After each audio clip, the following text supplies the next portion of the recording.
Welcome to another broadcast of The Soul of the Everyman on the ArtistFirst radio network. All past shows are available in podcast form. You can download them at ArtistFirst.com. We welcome your questions and comments. Hit us up by email to dj@ArtistFirst.com. Here they are, your hosts, Michael and Margaret Lyons. Thank you very much, D-Man. And I have to say that, we didn't choose this radio show. It chose us. Indeed. But we're going to accept it. Yes, we have accepted it. Well, I hadn't really until this moment. Oh. I've been sort of waging a silent war. Anyway, welcome everyone to another episode of The Soul of the Everyman, where the points today are worth 10 times more than they were worth last time. All righty. In case you're keeping score. And tonight we're going to talk a little bit about, the other day we were watching Tolle, and Tolle is always wonderful because no one else speaks in such amazingly gentle yet profound ways that he does. And he was talking about, a lot of things, but in particular he was talking about the fact that life will give you challenges. Mm-hmm. And he had two thoughts on challenges, and we won't explore both of them. One of them, just in brief, was that challenges, you should always look at challenges as a way of kind of training yourself into the next let's say level of development. It's a way of awakening you. But we're not going to talk about that one today. The other one that he mentioned in the same thought is that those challenges, and we all get them, oftentimes they appear to us, especially if it's something which sort of happens through no fault of our own. You're going along, you're through your life minding your own business, and a safe drops on you, or figuratively or literally. Something happens that you feel, and we all feel this way, that I don't deserve that. Wow, I was minding my own business, doing nothing particular, and all of a sudden the safe drops out of nowhere. And that's a very natural reaction. And the way he puts it is those who are either subconscious or unconscious, or not in this mode, will kind of become even more unconscious, or they'll react in an even more visceral and unconscious way to this thing. They'll rail, they'll scream, they'll rant, they'll rave, they'll feel sorry for themselves, they'll spin into all these things. Nobody loves me, everybody hates me, I'm going to eat some worms. And his insight was that you have to look at everything, particularly the safes that fall into your life, as though you chose that, as though you said, God, here it is, I'm ready for the safe to fall in my life. Oh, good, look at that. I was waiting. Hello, safe. I was waiting for you to fall on me. In fact, it was my choice. And it gives you this tremendous sort of reversal. Right. In fact, what he was talking about is that every challenge is an opportunity to have an awakening, a moment of enlightenment. And if you think of it in terms of you can expand in this moment and come to that fullness of consciousness, it's pretty much every aspect of your life, every moment of your life is a moment to awaken. And I remember when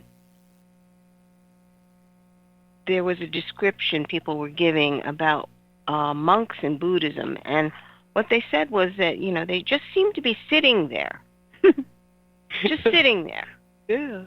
And not really doing anything, but, they're meditating. They say they're meditating. But they're saying that they can have, enlightenment can come very suddenly. It's symbolized by a lightning bolt. So the Western mind was looking at the monks sitting there going, what? They're not doing anything. And that was the point. So that concept has begun to permeate through the Western world of understanding that you need to stop the mental spin. Well, the cacophony, the constant opinions that you have.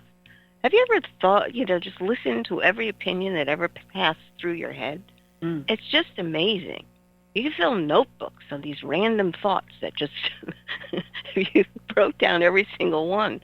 People do, and publish them amazingly. They just drivel, but moving on. Okay, that's a completely different topic. Yes. I judge them harshly. Go ahead. Okay. But it's understanding that by having something happen to you that was unexpected, and Tolle basically saying, oh, I chose that. I've decided that everything that's happening to me, I chose. What that does is gets rid of that idea that I'm a victim. Yes, exactly. It puts choice back into your hands. And it's a very interesting dichotomy because he himself is trying to teach this, and he's watching the reactions of people, and you could tell they're sitting there going, what? What is that? Wait, I chose, but I didn't choose. Wait. So it's trying in that moment to still the mind. In its own way, it's a cone. Yes. It freezes the thoughts for an instant so that you can have that moment of clarity of like, oh, I am here. Well, if we state the cone, right? A cone. Maybe you should define. I know what a cone is, but. Oh, a cone is it's like a riddle that I believe it's a Zen tradition that would really put these little unanswerable questions out there to try to get your mind to stop thinking. I think everybody's heard that one of what's the sound of one hand clapping. Right. Or if a tree falls in a forest and there's no one to hear it. Does it make a sound? Right. This kind of way to immobilize the thought pattern because it's absurd. And the koan here is, that you're choosing the unchoosable. Right. You when you say I chose that, you're presenting your conscious sort of, let's call it the monkey mind, a koan, a conundrum. It goes, but I couldn't have chosen that. But I'm saying I chose that, and it's just like, it basically gets it tilt like, and since it's like stuck there, the consciousness, that which contains the mind and surrounds the mind and is much vaster and is eternal, the consciousness comes to the fore, and the choice is coming from outside this monkey mind, outside this conscious mind, or unconscious mind, sorry, from a consciousness point of view. And then he says, it's not that you do nothing or that you do something. It's that you don't, as you said, you don't play the victim, and you basically say, okay, if I'm going to take an action, I'll take it. If there's no action to take, I choose no action. I choose this moment. Right. And I wrote, but we bounced back and forth, that you can't choose these moments. That's an improper thought. That's the monkey mind going, you can't choose the moment. But you choose, in essence, your reaction to the moment. And the reason, and I think we termed it again, we said you own the moment. It's really yours. And the owning is choosing. It's saying, The I is almost frozen out of it. The consciousness is like, this is us now. This is where we are now. It's really saying, in another way, it is what it is. It is. It's a being moment. When you choose your moment, you're being in the moment, and you're being present in the moment. Yes, he was talking about the key of being present in the now. Just now. Instead of, once you begin to look at something and identify with what has happened in some way, whether you're a victim or you've pushed an event forward, that's when the story begins in the mind. And the mind loves to tell stories. So what happens when you still the story? That's what I always find fascinating. Can you still the story that you tell yourself? Are you even aware of the story that you're telling yourself? It's a wonderful way to, it's just, how do I say this? It's like someone waving a flag at you going, take note of this. You're not in the moment now. You're in your story. Right. So it's a wake-up call, in essence. And that's what we're talking about is awakening. But I like that, what you said before, where the stilling of the mind, I also puts you outside of the victim story, or the nobody loves me story, or this always happens to me story, and why me story. And there's many others. Yeah, the destiny has slated that I'm never going to meet my significant other this lifetime or something. It's amazing when you stop and you actually, if you wrote it down, you'd realize this is a story I'm telling myself. Right. What does that have to do with the present moment? And you'll see that your mind will begin to examine things and say, well, if that person loved me better, or if my childhood wasn't this or that, this is another story. Right in this moment, this now moment, you're fine. You're breathing, you're here, you're cogent, you're present. You can actually speak and become engaged in a story if you choose. You actually have a moment of choice at that point. You have that half second of, am I going to dive into the story or not? And the interesting thing is you can consciously choose a story, and it's actually not, at that point, perhaps not the worst. It's the unconscious story, the one that you fall into as a reaction. And we talked about this in a different context, in these little neural pathways that you burn through your mind. If it always does this, it's always me, it's always that, it's always, and you're no longer present anymore. You're just in reaction. And the power that you are abdicating, and that Tolle is talking about reclaiming, is to claim your consciousness and your existence and your present moment by doing this koan, by saying, oh yes, I wanted that accident. Oh yes, I wanted this trial. Oh yes, I chose this. Because then you own it. And then he says, you just go with it, and you'll find that it's so much better not to fight it, not to spin all the energy into the stories, which do nothing except cause pain and cause stress. And if you go with it, you may find that, and most likely will find, that it isn't any story that you could have told yourself. It's a unique moment, and sometimes a moment in which you can find, in that particular challenge, a step forward, an enlightenment, an awakening. I think the phrase that he used was, you say to yourself, I chose this moment.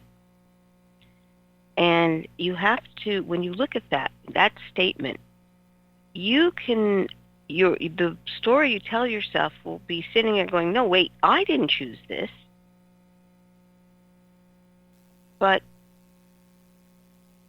the greater I chose to be in this moment. Doesn't necessarily mean that it chose all the conditions of the moment. But you chose to be in the moment. There's a big difference there. Because the tendency when people hear that, and one of the reasons why you get these like perplexed looks, is because they're defining the I as the ego. Yes. Which is probably the reason why he's laughing half the time. Because he's seeing people switching from a broader consciousness back to the ego, and then back out, like a yo-yo. And I think there's the confusion often is the I, because in one sentence you'll say you don't want to be the I, and what we're talking about is the small I, the ego, but you want to be the I am, the being, the consciousness, the singular uniqueness that is you in the moment. And English is sort of fractured because those two I's sound very similar, but the difference is I think you said the third I, identity. The consciousness knows that it is not the ego, that it is not the moment, that it is not the world, that it is not anything. It is uniquely itself. And from that perspective, it is an I, it is a being. The ego, which wants to subvert that and sort of latch onto it and take all the energy into it, is the little I, the I that judges, the I that wishes to control, the I that says I'm a victim, I'm a conqueror, I'm powerful, I'm weak, I judge. That I has latched onto the term I am and tried to fracture it, take the am out of it, the being out of it, and just be the little I. Right. I. It wants to redefine it, and frankly, it is a process, because when you're a child, that's all you do, just natural. But as you grow and mature, hopefully, you shift out of that little I into a broader perspective. And we are supposed to continue expanding our consciousness until you are capable of truly touching into the I am. And it takes a lot of changes and a lot of acknowledgement, but you have to get past the shackles of the ego, because the ego wants to put you in a very neat little box of its own making. And it's everything that it wants. And we hide the things that we don't want. Well, and that's it, right? Want and don't want, judge. Yes, I like, I don't like. Right. And I think Tolle's statement contains, again, the word that breaks all that or gets around all that. He says three things, really, but the key word for me is accept. And people, especially in the West, look at acceptance as though you're giving up. Oh, you're just going to accept everything. You're just going to be willy-nilly and do nothing and sit on your mountain and go home and let people walk all over you. That's the litany, right? And it eschews or ignores the power of acceptance. The power of acceptance is to be in the moment, to say, this is as it is, that I, the greater I, sees everything. It sees the ego gabbling along in its corner trying to take over. It sees the situation, whatever it is. And then that I, that consciousness I, can act and act in full being. So you're not in any way limited. You're in fact expanded. Or you can say, there's no action that can be taken. I'm not a victim. I'm not a martyr. I'm not this. I'm not that. In this instant, we just are. And then in the next instant, when you say to yourself, now there may be an action taken, it is taken. All those are being states. You can be in peace and inaction. You can be in peace and great action. And yet none of them become the identity. The action is not you. It's something that the being is doing. The peace is not you. It's something the being is just accepting. We're just in a moment of peace and pure Well, existence. I would call it stillness. Stillness, Okay? yes, It's that's stillness. the Peace is different. word. Yes. Peace is a different definition. It is what you're doing is you're stilling the turmoil Mm.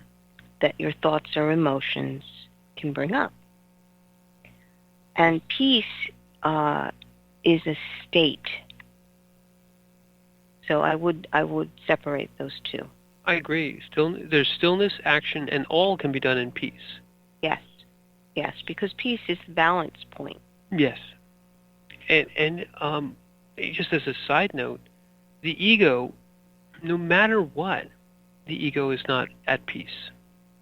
The ego, the little I, is never at peace because it's always liking or not liking. It's saying yes or no, this or that, good, bad, and it's never at peace. It's always at, in essence, constant conflict with either the situation or itself. Right. And it's very interesting because it's how do I say this? In the Western world, you're taught to strive all the time. You must strive for your goals. Whatever those goals are set, you've got to strive. You got to do everything. You got to try harder. And not saying that's bad. What I am saying is that if you don't have the counterpart to that, where you are in a still point as well as in motion, you are out of balance.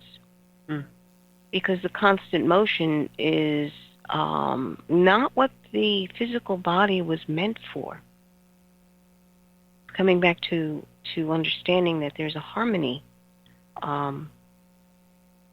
that is unique to you, and you must find that point. Sitting there and having something in the back of your head telling you, you've got to get up and you got to do this, you got to do that, you got to. Or if you don't do it, who else is going to do it? You know, all this crazy reasoning that happens, and you're sitting there going, where is the peaceful point? Do you have one? Yeah, all those are victim stories, right? Oh, no one will do it unless I do. Or, I'm always the one that has to do everything. You said it earlier. If you literally, if you still the mind and then just listen to all the stories that you're trying to tell yourself, and it's something happens, and immediately, almost reflexively, there's a story, and that story, you are generally the main character and the hero, or the victim, or you're put upon, or you are writing your own play constantly, in which you are the central and most important character, and everyone else around you is wondering what you're going to do. And sometimes it's refreshing to realize that nobody's wondering what you want to do. And it's also refreshing to understand that you're not the central character. You're not a character. You are a consciousness which is beset by stories, and you have to still those stories, push them away, realize that those stories are just stories. And yes, life, circumstances, as Eckhart Tolle always says, form will always change. Form will always dissolve. Form will always give you troubles. But the acceptance of that, and in fact, the realization that, nothing is forever here. So internalize that, and then say, why shouldn't you expect your body to begin to fail? Everyone else's does, yours does too. Why shouldn't you expect some trouble to come into your life? Because everyone's life has troubles. And so you're not special in that regard. You're ordinary as everyone else. Where you are special is in that one moment, you said it earlier, that as this happens, you have the moment to choose and say, I chose that. This is my life. This is me. my existence in this moment. Live it. Be here. Yes. To say that you chose it, even when you look at it, the ego wants to step in and say, wait a minute. You know, the I choose means my ego choose. I choose. I know what I like and I know what I don't like. It's very similar in the confusion of the two I's, the confusion of the two choices. When the ego says I choose, it means I'm in control. Mm-hmm. You know? If I say it doesn't happen, it doesn't happen. If I say it happens, it happens. And it's the other way around. The choose of being is I choose to exist and be in this moment, and to drink it in fully, to allow it to fully be in that moment, and then I can act, I can not act, I can. That's it, really. I will be here. This happened. I choose it. Yep. That's safe. Just fell on me. Okay. Hurts a lot. I'm going to act to remove the safe. But whatever it is, it sounds funny. Why? Because it reverses maybe centuries of people telling you that you have to do something. Right. No, but that's, as humans, we want to go do things. You know, that's all the life's energy that is. You want to create. You want to create. You want to participate in something that makes your heart sing. Okay, that's an interesting thing to observe when you are participating in an act of creation. You're making something, because that is really what your consciousness is observing. You are in this space of what was it? The third person objective viewpoint. And you, like, say you're putting together a recipe. You're just like, okay, these things, and I have to prep them, and then there's a procedure I have to do to cook them, whether it's to do it the right way or the wrong way, and certain herbs, etc. But that action gets focused in and organized into a very broad, you're looking at it just like when you're doing a recipe, you usually lay it across your table to take into account what you need and what you have to do. So it's understanding that any situation is like that. You take into account what you have, what you need, how you have to prep it, and then prepping it. And all that, the goal of that whole thing is so that you have something really tasty to eat at the end of it all, the experience. Right. And I like that analogy from another point of view, because I think when you're creating, let's say you are cooking, your process that I've observed over the years is that you oftentimes will be making something, let's say, from a recipe. And a recipe is fine. But there's a point at which in almost every dish I've ever seen you make where you'll just kind of say, I wonder what else it needs. And the being uses its senses. It tastes a little bit. It sniffs a little bit. It allows the moment to choose itself and then chooses the moment, if you know what I mean. Yeah, that's part of the participation in the creation. Yes.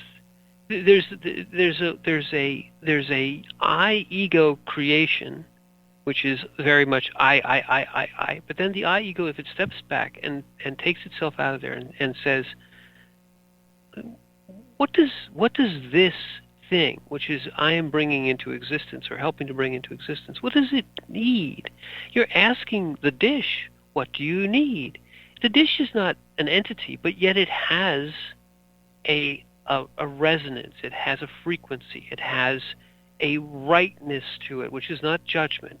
It's the next thing. And you let your being state open and say to the thing, which is becoming part of a creation, what do you need, thing? and it's a weird question, because your mind goes, what are you talking to? You're talking to a pot full of potatoes? Yeah. What do you need, pot of potatoes?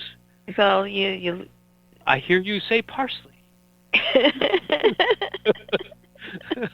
chives.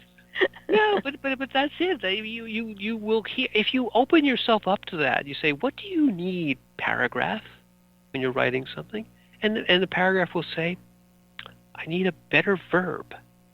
And you're like, wow, you do need a better verb.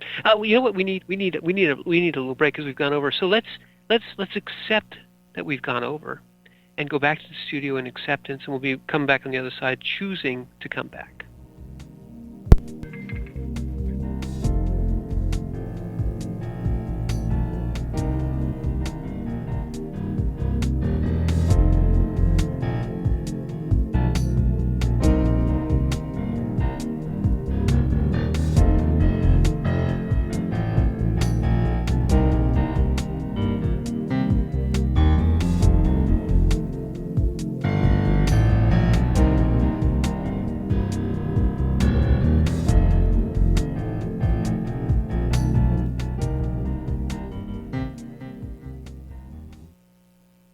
Rick Riordan fans, love mythology with plenty of action and humor? Destroyer's Blood is for you.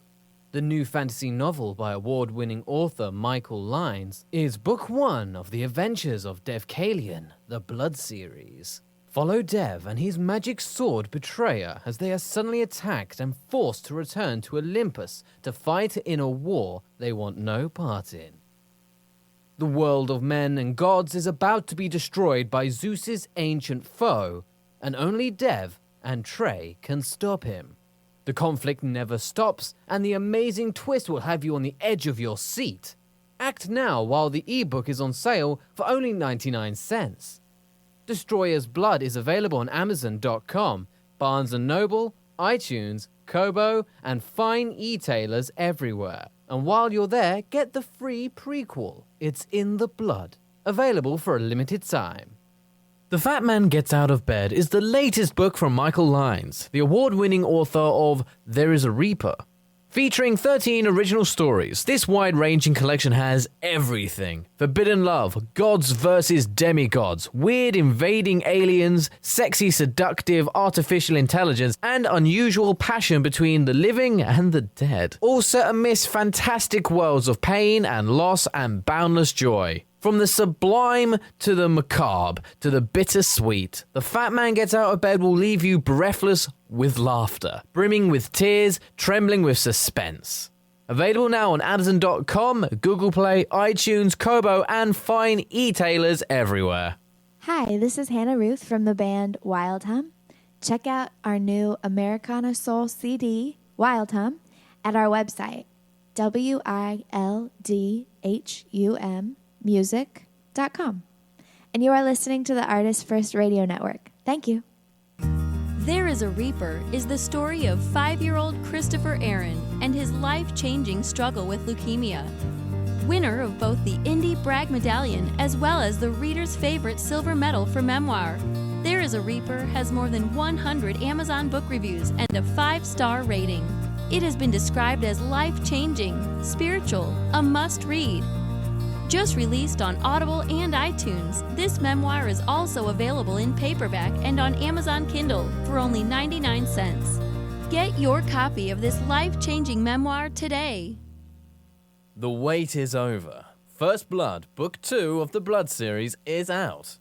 Your favorite bad boy thief Dev is back, and the beautiful and deadly Trey is right there with him. She is sharp, sexy, and full of surprises.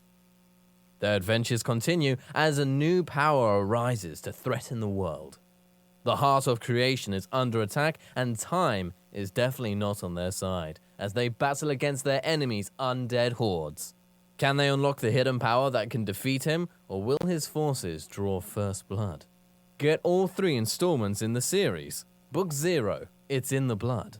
Book 1, Destroyer's Blood, and the new release, Book 2, First Blood, today. Available in ebook and paperback format on Amazon, Kobo, Apple, and most other fine e-tailers.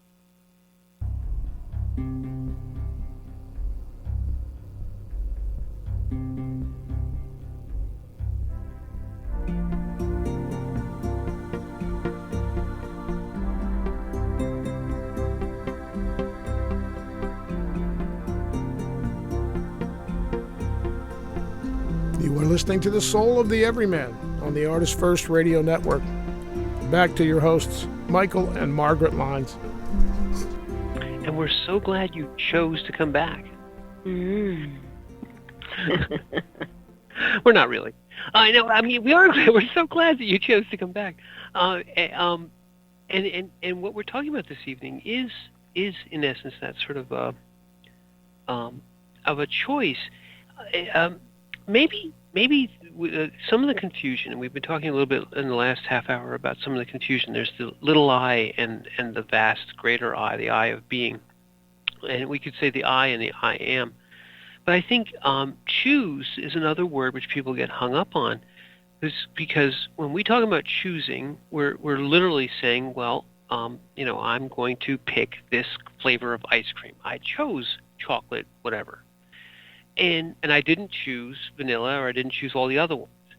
And I think that's the koan, that's the paradox. When you say, when something happens to you, when someone literally says, you go in there and you say, I'd like this ice cream, and they say, you can have any ice cream you want as long as it's vanilla. And you're like, okay, I choose vanilla. Right? Like, oh, that's what I wanted. I wanted vanilla. Thank goodness that all you have is vanilla. So you go with it. You're like, and maybe it's something that you've never had and that you really think the ego thinks you were going to hate, And you walk into a place and you're hungry and you sit down and you say, I'd like this. And they say, I'm sorry, sir. Yes, we have no bananas. We have no bananas today. And you're like, okay, I'll have whatever it is that you have. And it's something that you hate, and you say, I choose this. This is what I choose. I'm going to go with it. And you in essence allow the moment to have its own being. The ego rejects the being of the moment. The ego wants everything to be under its control. The being of the moment is looking, in essence, it's saying at this thing, you exist. What do you need? And you say that to your dish of potatoes and it needs parsley, or you say it to the present moment and say that I am in the present moment. And the present moment will speak to you and say, the present moment needs this. The present moment offers this. The present moment is this. And you open yourself up to this. What this is something that you, and then you say in that moment that you said, the half second that you have, I choose this. The present moment needs me to do this. The present moment offers this.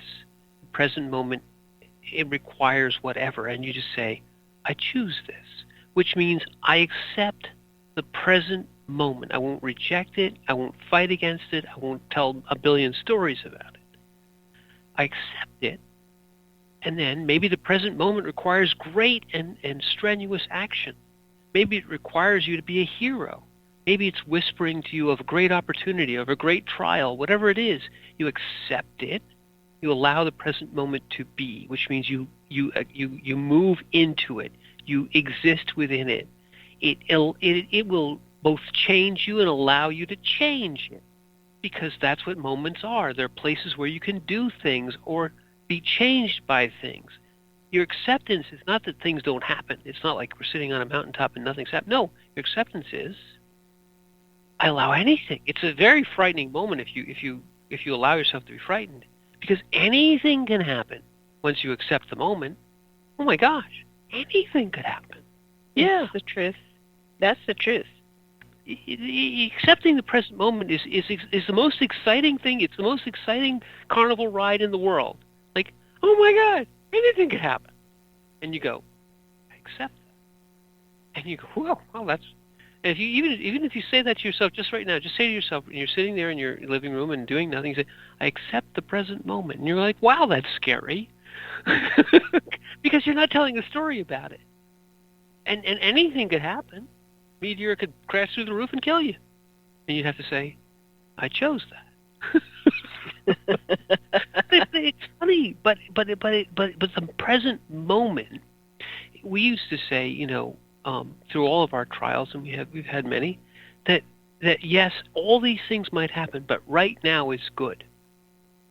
And really, it's just right now is. You can stop right there. Right now is. It's not the future of fear. It's not the past of regret. It just is right now. And we allow the possibility for anything. The present moment could whisper to you that all the things you thought were going to happen aren't going to happen. And this is what's going to happen. And you say, I accept that. And that's really scary, but yet it's incredibly powerful. Because you're in that moment. It's incredibly freeing. And it's so freeing. Because you have opened the door to vastness of possibilities. And keeping that door open is very tricky, because you always want to tell yourself a story that closes the door. I remember that when Chris was first diagnosed, and we were just reeling from the news.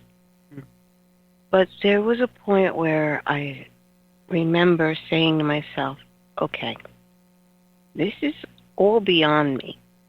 Because, there are so many voices chattering that want attention.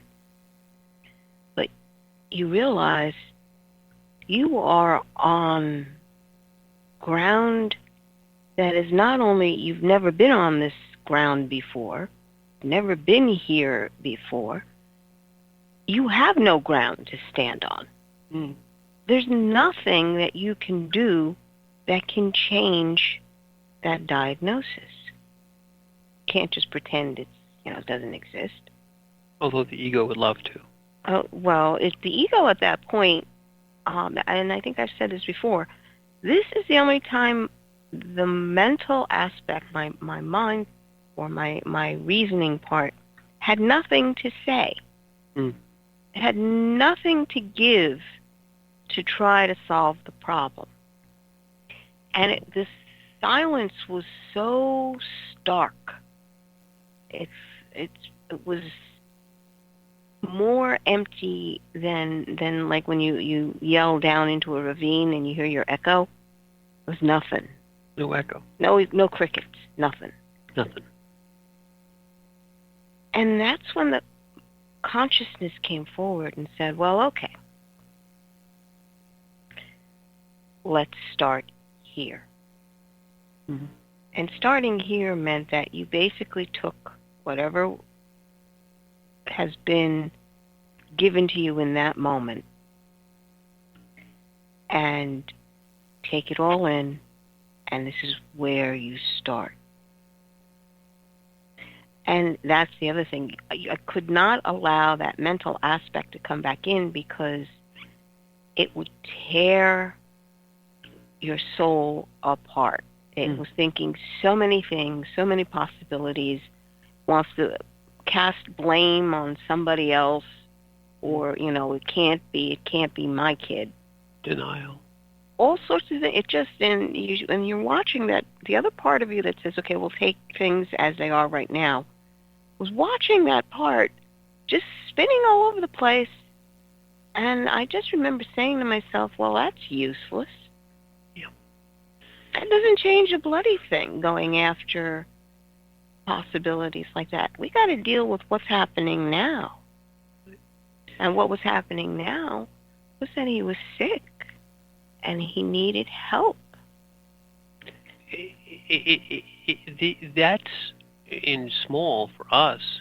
What Tole was talking about in large, where the things that are handed to you in the present moment, once you push the ego judgment out, because maybe it's so totally overwhelmed, and that's what sometimes situations life gives you are so totally out of your experience that it silences the mind, because the mind goes, I don't know what to do.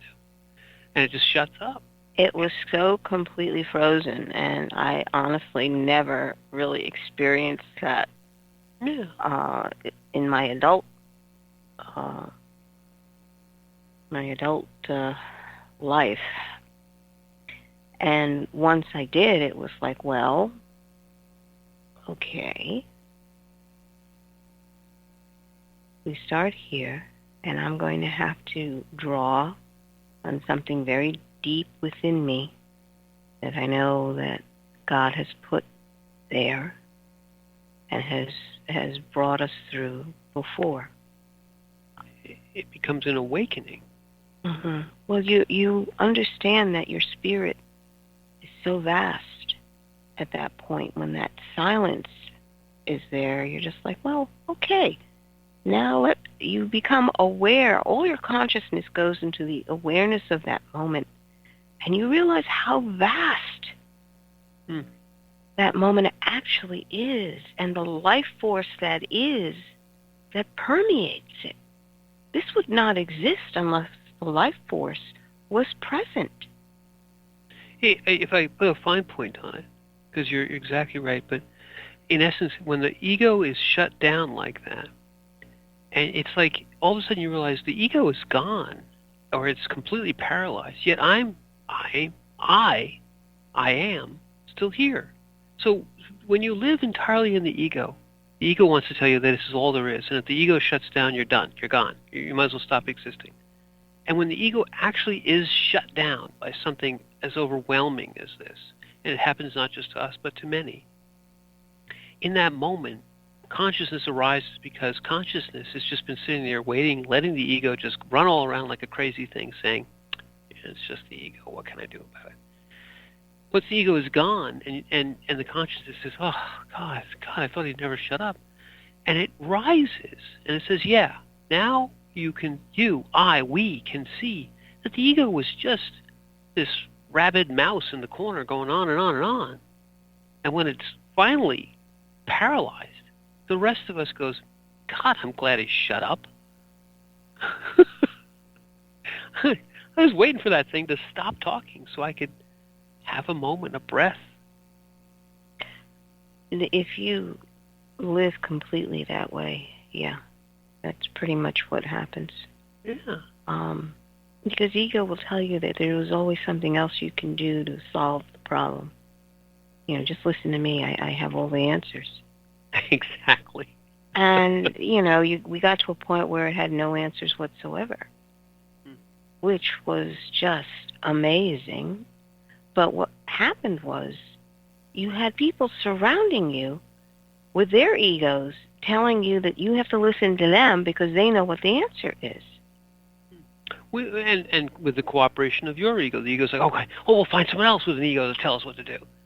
And it was very wise of you to say, no, this is beyond my ego. And I'll just say this.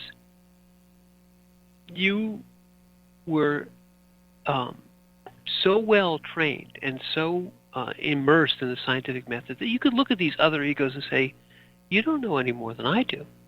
You may have had this training. I've had that training. You may have this degree. I have that degree.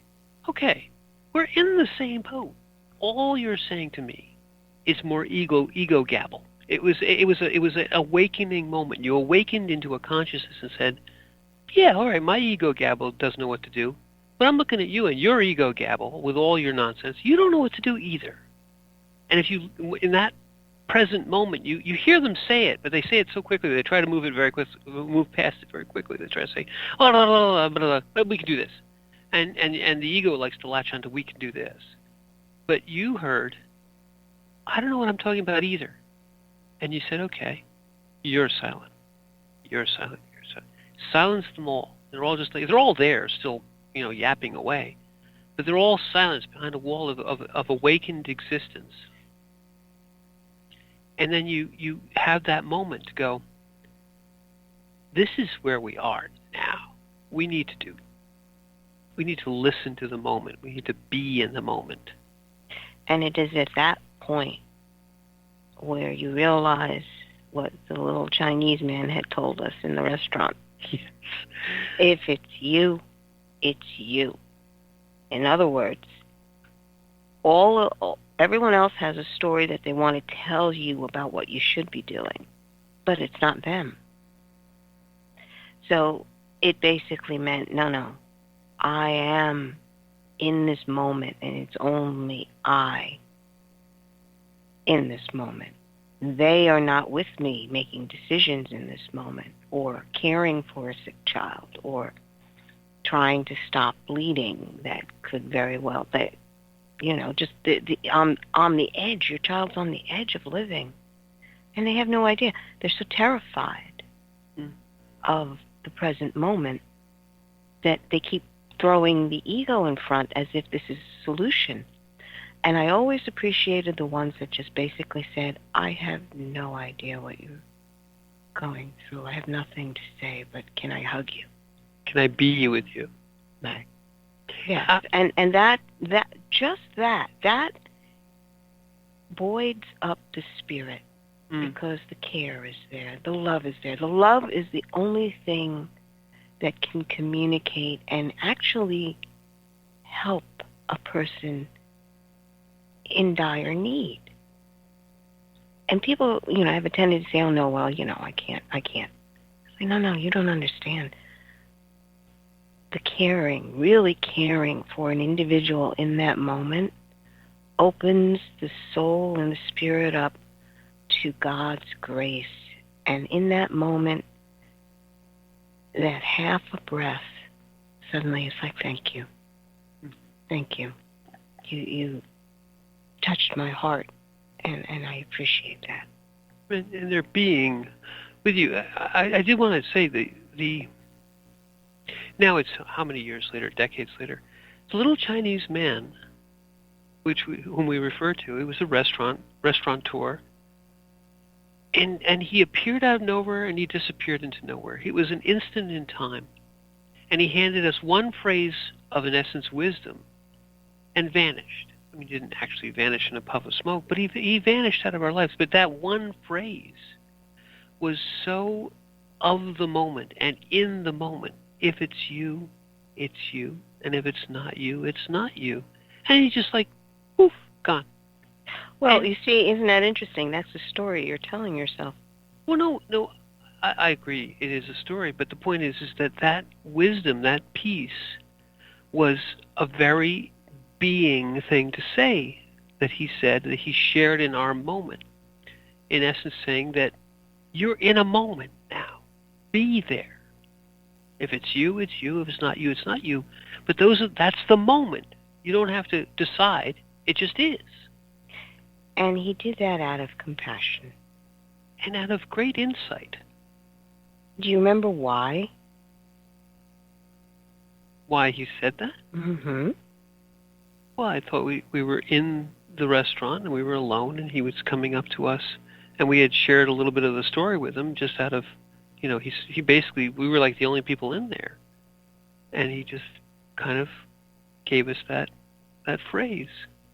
He did that because he was reliving what he's going through with his own mother. Oh, I didn't recall his mother. I remember him telling me that he had gone to, I think it was Valhalla. This is when we were up there. You were in Valhalla, yes. Yeah, the hospital in Valhalla. And he had brought his own mother in, and she was diagnosed with a cancer. And he was the one who was taking care of her. So suddenly he looked at us, and I remember him saying, because it permeated into his consciousness that it's not my mother that has cancer, it's my child. So that was the wisdom that rose out of his experience and great compassion. And it was a being moment in the beginning of our journey there. Right. It was a completely being moment, and he basically went and got us something to eat. That experience now exactly was so. See, throughout all of that, and many times since and subsequently, these experiences come, and it's because you're in the moment that you get the experience, because you allow the moment to give you the experience. If you were in the ego, you just sit there and you don't want to talk to anybody. You just want to worry. You push everyone away. And little Chinese man would have just, and maybe he would still have had compassion, but he would have said, "These people don't want to talk to me. You know, they're spinning in their story." And then he would just hand us a check and be on our way. But we were so open and in the moment because we had nothing. And he recognized that. And the heart, yes. The devastation of the heart at that moment. And he had felt that devastation with his own mother. So there was a resonance there. Yes. And being in his own being a moment, and in your and our being moments, we recognize other beings in a moment. And you can then resonate. This is where you find this sort of connection of common humanity. Common humanity is in a being state. It doesn't matter that your situation is this and ours is that. It means that we recognize the being state for both of us, and it crosses the instant boundary. We had never met him before. He had never met us before. He had no idea who we were. I don't even think we even traded names. Didn't matter. It was a moment where one being contacted another and gave what the moment required. This little phrase. It was all it was required. We took it, and here it is decades, many decades later, and it's still as fresh in our minds as the moment it happened. And it was a very significant thing, but yet seemingly completely trivial to the ego. You know, what's this guy talking about? Da, da, da, da, da. I'm important. I've got other things to think about. No, none of that. It was a sharing. It was a connection. And I'm sure he's since passed on or whatever. Who knows where this man is, and he knows he has no idea where we are. We bless him for his generosity and his compassion. And I think it was really the connection, because when you do these things, you reach into spirit and you bring something forward, which informs the moment. And the moment that we have to inform right now is that we have to accept that we've reached the end of the show. Yes, and it went very quickly. Yes. And I'm Margaret. And I'm Michael. Thank you for listening.